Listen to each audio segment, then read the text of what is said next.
All right. Well, welcome everybody to the first kind of a set of webinar series brought to you by the ATARC Insider Risk Working Group. It's very honored to kind of be the moderator for the first session. And I want to tell you a little bit about the group, a little bit about why we came together, and then give you some insight into our speakers, some of the topics that we're going to cover, and just kind of give you the lay of the land of how we're going to roll out these webinar series. So let's talk a little bit about the working group. So the working group was basically brought together by a series of professionals, both from the commercial and the government industry, and really the professionals that are focused on insider risk, insider threat. And we want to bring, for example, real world solutions to real world problems that you may be dealing with today, that you might be dealing with tomorrow, independent of where you are in your journey and your program. So the intent is to kind of have you look at these webinar series and potentially come back to a specific webinar series with a problem you're dealing with respect to insider risk or insider threat. So that's our intent. We have a great panel that I want to introduce right now and talk to you about our first webinar series. So I'll kind of go into that, who's going to be speaking. Between each, we'll have like the logistics of the webinar series. We're going to have one talking point for one speaker, and then we're going to roll right into the second talking point, into the third, into the fourth. We will not be taking questions and answers live. What we would love you to do is, if you have a question, please submit it to the working group, and then we'll get back to you with our feedback and our response. So with that, I'm going to introduce our first speaker, and I'm going to introduce all four. So, and then we can just have a flow from one to another. So the first individual that will be speaking will be John Massey.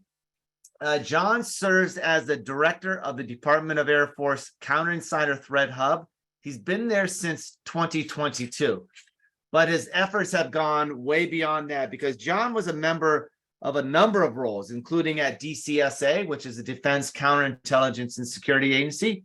He was a director of operations, and as DCA's first director of enterprise security operations. He developed the Department of Defense Controlled Unclassified Information Program, which for all of us, we follow today.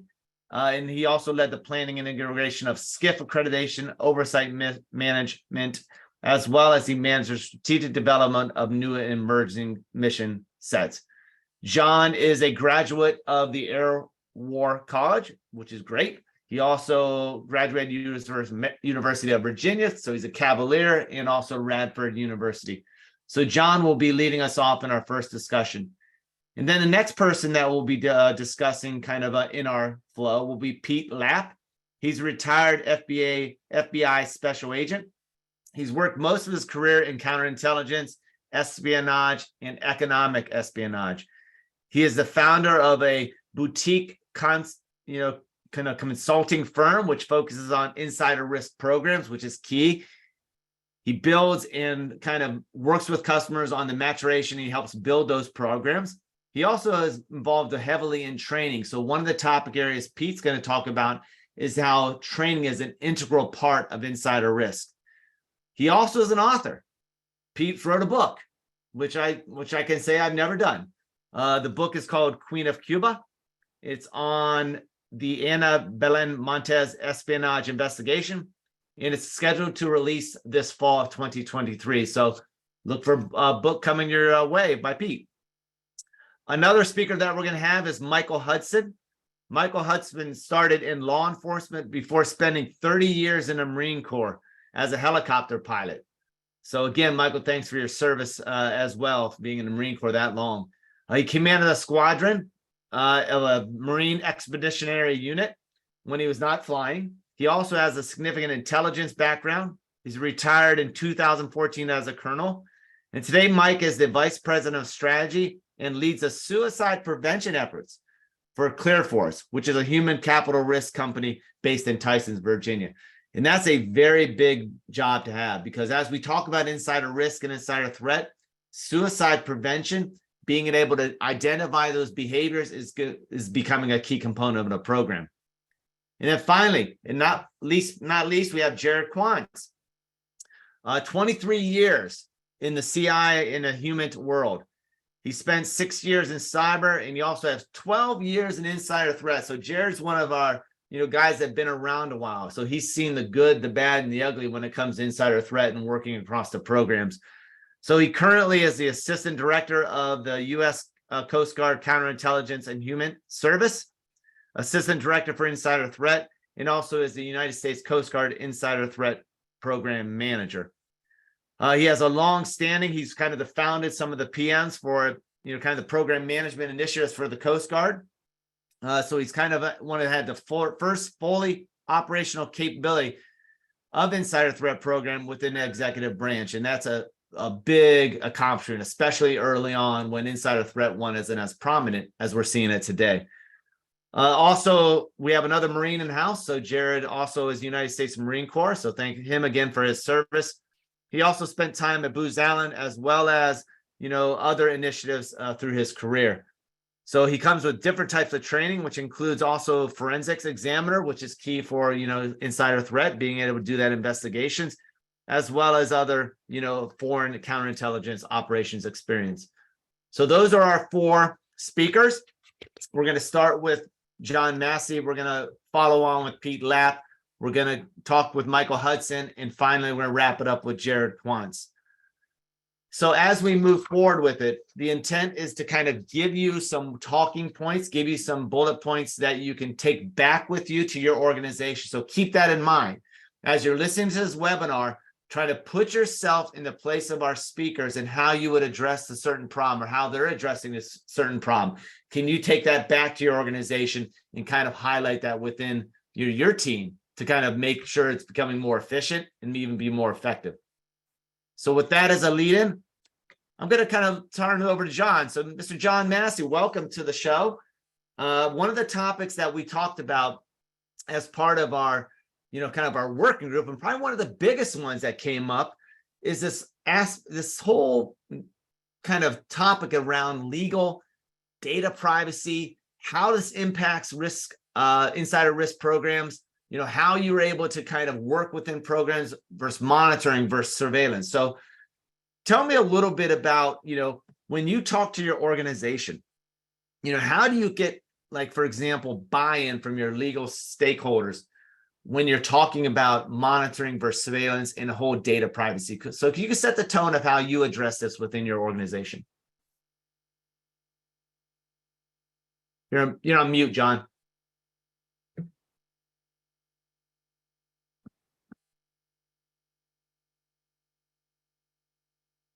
Oh, still on mute.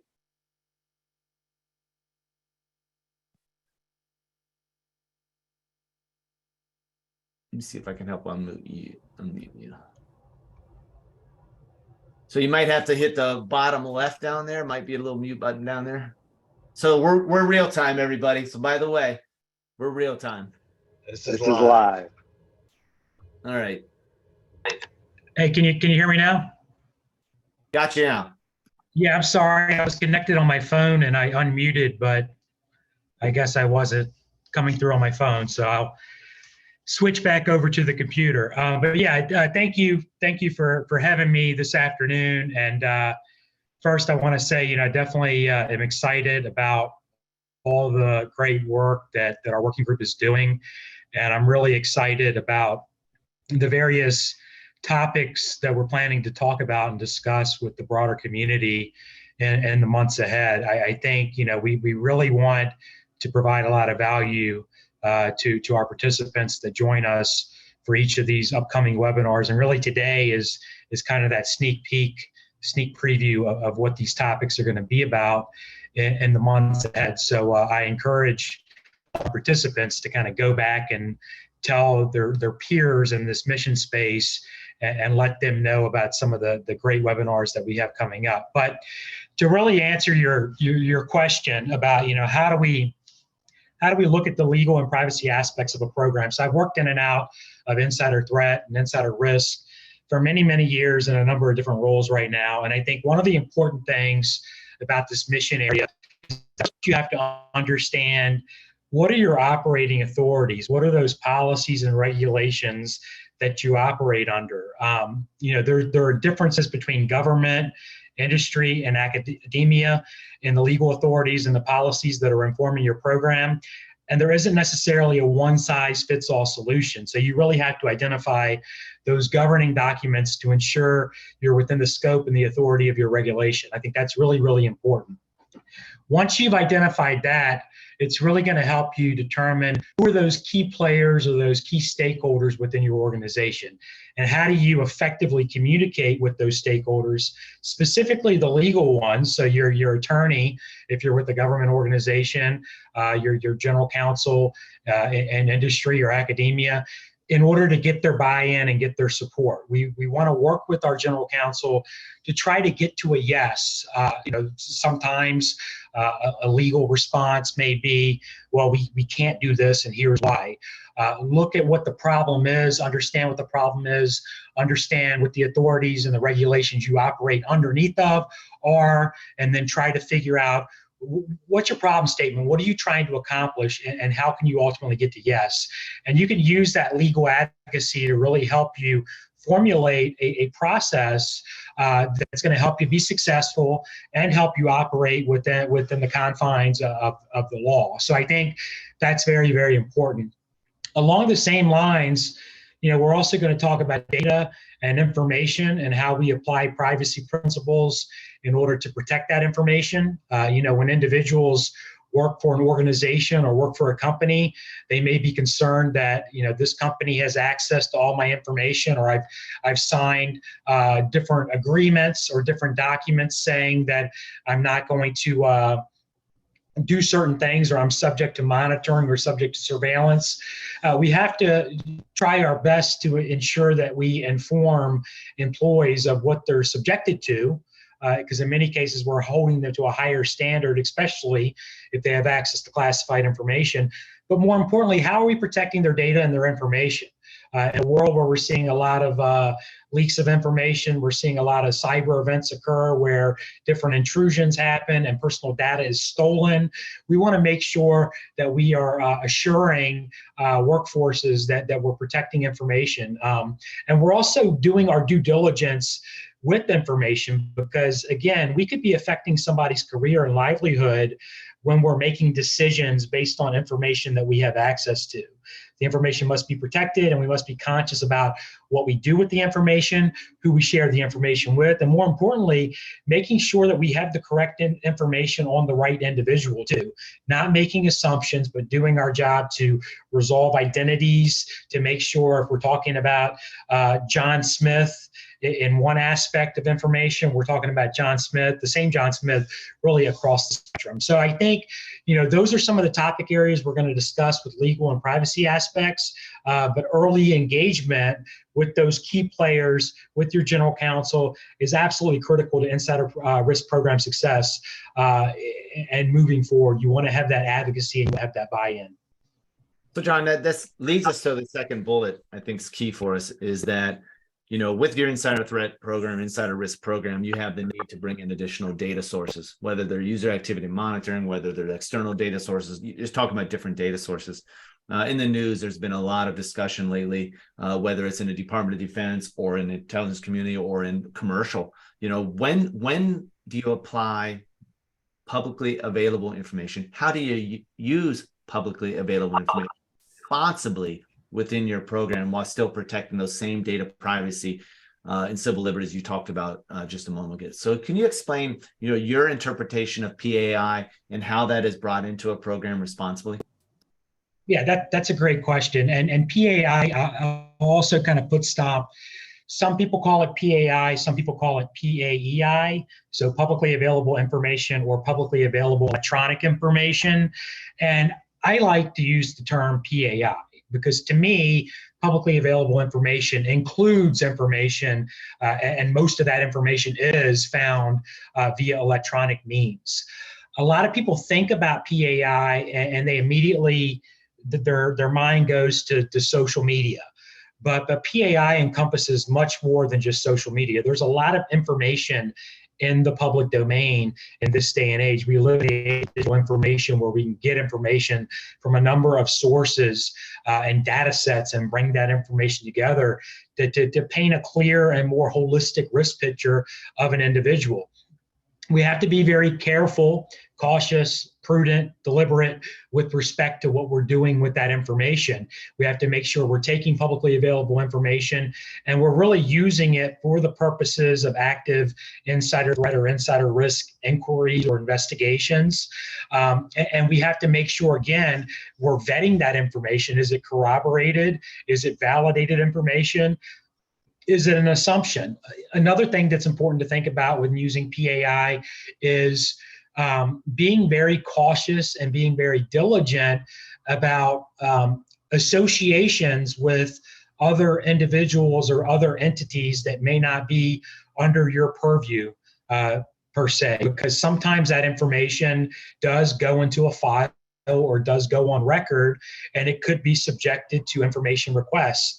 And you could potentially be maintaining information on an individual not affiliated with your company or not affiliated with your organization that you included in a report because of publicly available information that you had access to. So I think it's very important to think about those things and to also think about how do you stay informed of new sources of information in the public domain. I'm not a very tech savvy person, but I understand what technology can do, and I understand a lot of the different technology vendors and social media vendors that are out there, different platforms that are used. But as I get older, I am less and less in touch with some of those capabilities and platforms that are out there. And as generations come behind me, they're using other platforms that I may have never even heard of. So how do you stay abreast of those new sources of information in the public domain? Are you only thinking about Facebook or Twitter or Instagram or LinkedIn, and you're completely missing the next generation or two generations apart that are now using a bunch of different platforms that we've never heard of, or some of us have never been made aware of? So staying in tune with that is very, very critical, and making sure that you're authorized to use the information and making sure you take your time to create processes that are repeatable, that are defendable, and that get it right. I strongly recommend against taking the approach of just going out there trying to get everything and then sifting through to find the needle in the haystack to figure out what's valuable. Get it right up front. It's very, very important, especially if you're incorporating PAI into your insider risk program. And I think that's a good segue to move on. And oh, by the way, everybody out there, as you can see, this topic will be a hot topic to discuss. Privacy, PAI. We're going to have a future webinar that's going to dig deeper into that, where we're going to talk about filtering through the noise, freedom of speech, not associating people not covered. All that stuff we're going to tackle in a follow-on webinar series that we're going to have delve more time into that. So, but that's a good lead into, kind of the next topic that Pete's going to kind of cover. And thank you, John, for that. It was a great insight. Pete, we talked about a lot of the stuff John talked about. Is that John's talking about potentially one program or aspects of a program, but there's a lot of inconsistencies across programs, right? There's a lot of differences with insider risk programs. So could you kind of talk about the consistencies and maybe the differences between the insider threat program to include, continuity even across the hub? What is that? Is there continuity across the hub that you would look at? So Pete, can you kind of elaborate on that? Yeah, so let's level set here real quick and recognize that insider risk and insider threat are interchangeable vernacular that we're not even completely in agreement with. Government uses insider threat, and industry tends to be drifting towards an insider risk model for what it's calling. I think there's an opportunity to be consistent within programs, but we really have to recognize that there's a difference between a U.S. government intelligence community insider threat program and an NT50. And there's going to be a difference between a clear defense contractor versus another company, maybe in a financial institution, and how all that looks. There's an aspect that I didn't realize until I retired from the FBI that's called the employee experience. And each of our programs are going to have to, perhaps on the industry side of things, look at the employee experience. with all due respect to my former employer, the Bureau didn't care about my experience as an employee, but when I went to industry, that was a factor in how intrusive our insider threat program was going to be, especially when it comes to looking at PII information and what our employees are doing online. I think we have to look at insider risk as a journey. You got a big feedback going on. Do you have there's a feedback loop going on with yours, so maybe try different. Yeah, How's sorry. that? Go ahead. Is that better? Better. So let's talk about real quick. I think our insider risk space is on a journey, not a destination. I think we've seen enough recent cases to show that there's a lot of work to do. And I don't know if there's an end state that is a final destination. In terms of continuity across the hubs, whether it's industry, government, clear defense contractors, what have you, I think we can look at the NITTF's framework as a basis. There's an opportunity probably to template some governance documents, some concept of operations, investigative flows. For example, if I hire an insider risk analyst right out of college, do I want he or she to go right to social media as part of an investigation without checking into with a program manager? Probably not. So there's probably some standardization that we can do when it comes to governance, when it comes to concept of operations. But I think that there's some minimum standards that we can come up with that this group can probably help move forward, whether it comes to training within the hub. What are some minimum certifications that we can consider for recommendations for insider threat program folks? I think there's a consistency that can be done when it comes to training of what our hubs do look like. And then finally, training and awareness. Training and awareness is a journey as well. There's no final state. For many of us, our organizations, it's compliance based, where we have to have insider threat training as part of an annual security program. But training and awareness, whether it's for hub individuals or for the workforce, is critically important. It's an absolute pillar of a successful insider risk program. And how we do that offers us an opportunity to get creative, look at different avenues for training, looking at, for example, perhaps podcasts as an opportunity to reach the workforce after hours when they have an opportunity to listen and maybe more engaged with training. So training is a topic that I think we should dive into in the future and look forward to furthering this discussion as we go on. So Pete, real quick question, follow-up question for you. You talked about the hub and some of the training that needs to happen within the analyst group. Do you believe we have enough expertise within an insider risk hub that allows us to be impactful and effective with our thing? Or because we train a lot of people on SOC, cyber analysts, we do a lot of that. We have a lot of cyber analysts, maybe not as much as we need. But do you believe that from an insider threat, insider risk hub perspective, that we're still lacking some qualified people to do the analysis because the data set's completely different than cyber? What is your take on that? I think we have a long way to go with training hub folks because, like you said, it's a human problem, not a technology problem, and that understanding human behavior. You know, your typical insider risk analyst from Booz Allen or Leidos can't go to the FBI Academy, can't go to FLETC, can't go to most of the government training. So they're required to kind of look at training commercially. And I think that there's a dearth of good quality training out there that is definitely an opportunity to grow. And training and educating is lifelong. And we're never going to understand human behavior holistically and fully, but we can work on that through more training. That's a good point. You know, the human problem it's a human problem, not a cyber problem, which leads me into, you know, what Mike Hudson's going to talk about a little bit about, you know, data, right? Data information. We're collecting different data sets, different information, and we're actually deriving different data out of this information or different results out of the information. So Mike, how is data information, the collection, the use of data, how does that come across in an insider risk, insider threat program?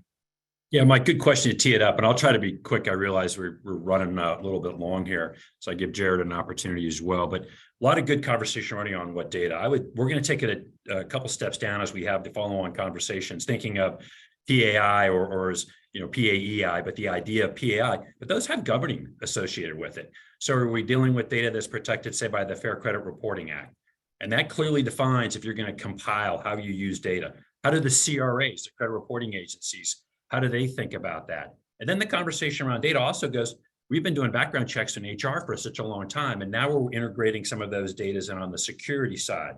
So we're going to talk about how that gets shared. And then again, someone else already previously mentioned, Mike, on making sure it's the right person. So is that there's an opportunity for the organization to have data that they use in the moment, and then data that they can compile over time that can hit you at trends or as a series of smaller opportunities.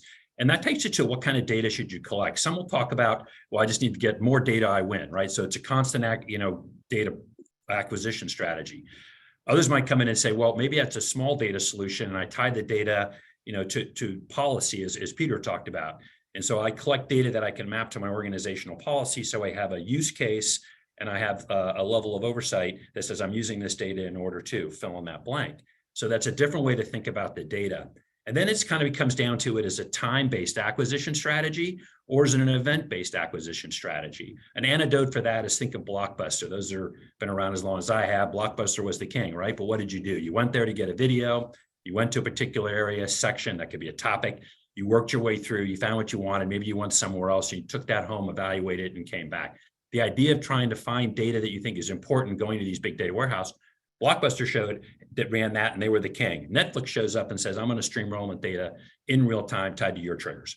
So in essence, Blockbuster no longer exists. Netflix is one of the dominants on the market.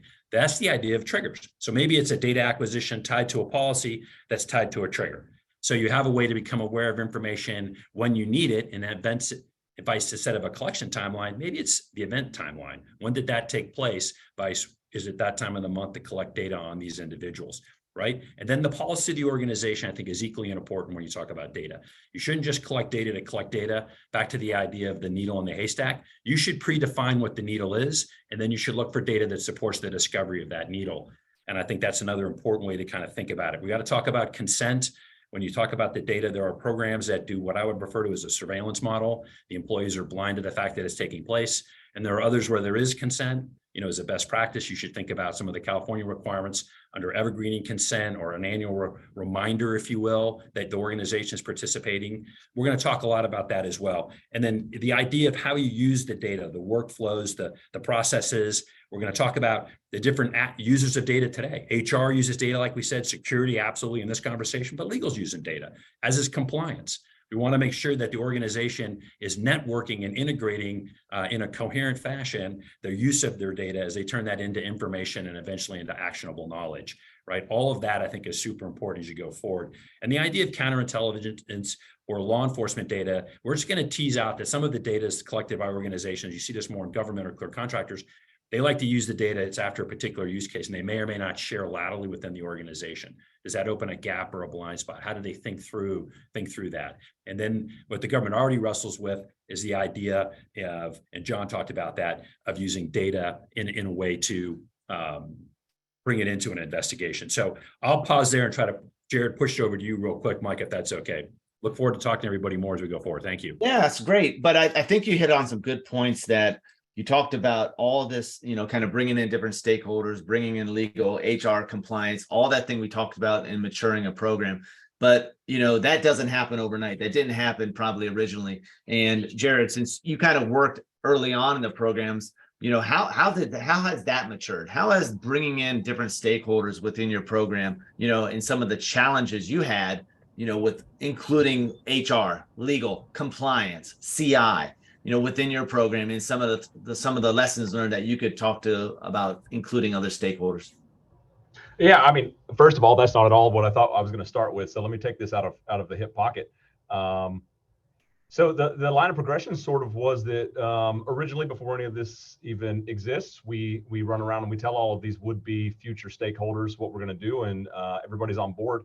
and everybody's interested. The sort of next phase after that honeymoon is over is that, folks really start to pay attention and understand what they've signed up for, and they begin getting very cautious and considerate when it comes to privacy, civil rights, civil liberties, legal review, and whether or not you have active policies that have top cover for the work you're involved in. The next phase is generally centered around how you can enhance some effectiveness and efficiencies within your organization relative to that stakeholder's mission set. Say, for example, if I was trying to support an FBI investigation, how do I educate some of their special agents as to what my skill sets are and what my capabilities are, and how do they educate me to help them find maybe the government's best evidence? So that phase is an unending phase that seems to travel throughout, and you never end when it comes to that level of refinement. There's a handful of other branches you can go along, but I think once you get to that step, you're in a really, really good spot. But you talked about before one thing, that transparency.